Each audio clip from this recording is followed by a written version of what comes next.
Assalamu alaikum wa rahmatullah. Peace be upon you all. I greet you all with the universal greeting of peace, the greeting of Islam. I gotta keep up with Gabi's humor. But first of all, I wanna make it clear that I never called Greg my dad, but when I realized that he has kids my age, I said, wow, you are old enough to be my dad. I would like to continue calling him my brother.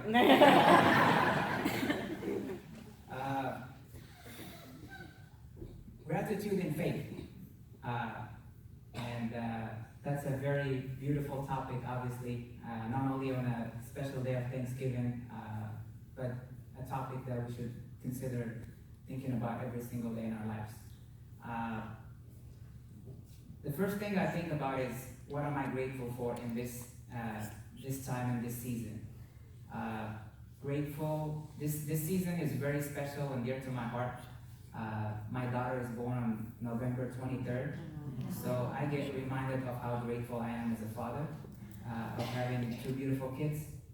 And I'm also grateful for my health, my faith, obviously, that pushes me to be a better person every single day of my life. But particularly this year, on Tuesday and Wednesday, we celebrated the birthday of the most influential human being in history, Prophet Muhammad, blessings be upon him. That is a man that we Muslims look up to every single day in our lives, whether you're a man or a woman. Look at Prophet Muhammad, and I also look at Jesus, I look at Moses, I look at Abraham, and they all have something in common that we're trying to emulate here tonight and in different events throughout the year. But it's something that they have believed in 101% and something they have done every single day, which is they live interfaith. They believe in sheltering one another, whether a Jewish person would shelter a Muslim, or a Muslim would shelter a Jew. Christians and Muslims living in peace. And yes, there are dark times in history. There are dark times today. And we can sit here and focus on all the negative that's going on. We can talk about what's going on across the border, 40 minutes drive from here. And I had a friend, as I was preparing for this, I saw a Facebook post of a friend of mine who is American-born, very younger, much younger than me, but he's also Mexican from his parents' side. And he always his post was long, but basically to summarize it, he talked about how his parents always told him, when you travel abroad, don't tell people you're American, tell them you're Mexican, because we don't necessarily have a great reputation in different countries. And he did that. But then he saw what's going on in the border, and he starts saying, you know what? Maybe I don't want to call myself Mexican anymore. And I look around the room today, and Pastor Laura, my sister here, when she called on all the kids, there is hardly any kids in the room. Hardly any. So why aren't we bringing our kids and grandkids to these services? What are we teaching them? What example are we showing them?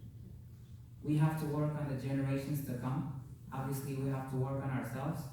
But I think most of us in this room already know all this stuff. We already know what Thanksgiving is all about. We already know what the Quran and the Bible and Torah are all about.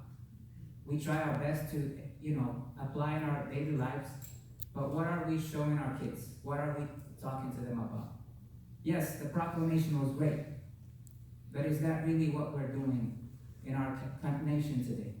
Are we really taking care of those that need to be taken care of? Tonight we're going to display an act of generosity through CRC and SDIMA and collect some funds for people that are in need in our community and support a great organization that works day and night to make sure that homeless people in need are well taken care of. And I pray that you guys will exercise that with me and dig deep in your pockets and help. But I keep thinking that, every time Thanksgiving time comes along, I think to myself, is everyone in our nation today, is everyone throughout the world celebrating Thanksgiving? Or is it just a few of us? Or is it just most of us? How about those Native Americans who are necessarily not happy about Thanksgiving? Because some of us, know different versions of the story of the Pilgrims and the Native Americans? Are they really happy? Why are they segregated?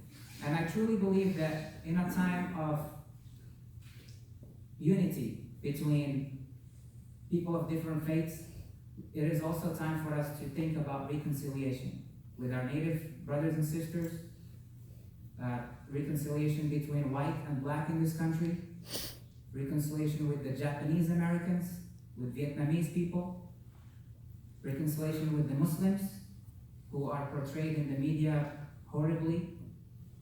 We're starting to think of Muslims as members of the KKK now, thanks to our media. But my point is, what are we doing as me, you, and you? It's great to come and sit in a Thanksgiving service, or at the mosque on Friday, or at the church on Sunday morning, or whatever day you worship, or at the synagogue on a Friday night, but what we really need to do is take our faith into action. I pray that tonight, when we go outside to eat pie, let's not just have superficial conversations, but let's really deepen our brotherhood and sisterhood